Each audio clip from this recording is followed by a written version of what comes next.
जब अगर मैं देने की बात करूं तो इस दुनिया में सबसे ज्यादा देने वाला कौन है? क्योंकि हमें किसी से एग्जाम्पल तो लेना पड़ेगा। यस, कुदरत तो है, लेकिन हमें आसपास का एग्जाम्पल चाहिए। तो अगर मैं कहूं तो इस दुनिया में सबसे ज्यादा देने वाला है, वो है आपके पेरेंट्स। उन्होंने जितना दिया है, जिंदगी भर बड़े होने के बाद कितनी भी दौलत कमा लो, वो नहीं दे सकते आप उन्हें जो उन्होंने आपको दिया है। रात रात भर जागे और आपको सुलाने के लिए उन्होंने अपने रातों की नींद खराब की, ये कोई नहीं दे सकता। पैसे से तोल नहीं सकते, उसका मोल नहीं चुका सकते।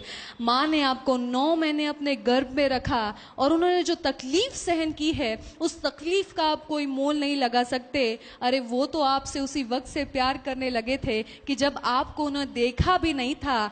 यस, प्यार अंधा होता है, क्योंकि उनको आपको बिना देखे ही वो आपसे प्यार करने लगे थे। तो गिविंग की अगर हम बात करें तो पेरेंट्स, पिता दिन भर बाहर मेहनत कर रहा है, पसीने में मेहनत करने के बाद आपकी पढ़ाई के लिए, आपके आगे बढ़ने के लिए पैसे कमा रहा है, और ये सिर्फ कर सकता है एक पिता या माँ।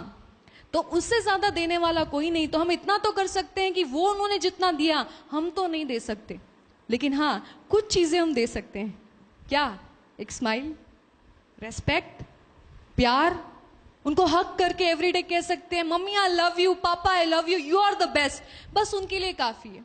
वो आप पर इतनी मेहनत इसलिए नहीं कर रहे कि भाई आप धीरूभाई अंबानी बन जाए और कल चल के वो नोट छापे, बल्कि वो इसलिए कर रहे हैं कि बस आपकी स्माइल देख ले, आपका भविष्य अच्छा हो, थोड़ी सी रेस्पेक्ट और थोड़ा सा प्यार, सहारा आपसे मिल जाए, बस इतनी आशा होती है। तो उतना तो हम दे सकते हैं।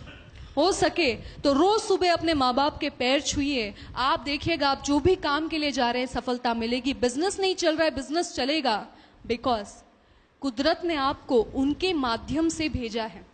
सर्किट है, एक वायर है, जैसे वायर, अगर वायर को बीच में से काट दूं तो क्या ऊपर वाला जो आपको देना चाहता है आप तक पहुंचेगा? नहीं पहुंचेगा। तो जिस व्यक्ति की अपने माँ बाप से नहीं पटती, जो माँ बाप के रेस्पेक्ट नहीं करता, गालियां देता है या उनके बारे में बिल्कुल बुरा बोलता है, उनके मुंह पर जवाब देता है, उसने डायरेक्टली अपना वायर काट दिया है। ऊपर से वो माँ बाप अगर खुश नहीं है, आपको आशीर्वाद नहीं दे रहे, आप उनके पैर नहीं छू रहे, तो वो चीज आप तक नहीं पहुंच रही, वो आशीर्वाद नहीं पहुंच रही। तो क्या करेंगे? वो सर्किट को क्रिएट करेंगे अपने माँ बाप के, फिर से पैर छूना शुरू करेंगे। और पैर जब आप छूते हैं ना, तो आपको एनर्जी मिलता है, उनका एक्सपीरियंस मिलता है। कैसे? हमारे शरीर में 3 ओपन एनर्जी सेंटर्स होते हैं। एक होता है माथे में, हाथों में और पैरों के तलवों में। ये 3 सेंटर्स है। तो आप देखिए कि आशीर्वाद लेने का जो प्रोसेस है, साइंटिफिक प्रोसेस है, क्योंकि आप सामने वाले के क्या छूते हैं? पैर, जहां पर ओपन नाड़ीज है, एनर्जी सेंटर है, ओपन नाड़ी है। पैर छूते हैं किससे? हाथों से। ओपन नाड़ी टच हो रही है। और वो आशीर्वाद कहां से देते हैं? हाथों से। और कहां रखते हैं? सर पर। यानी ये एक्चुअली एनर्जी सर्किट क्रिएट हो रहा है, वो आशीर्वाद एक्चुअली आपको मिल रहा है।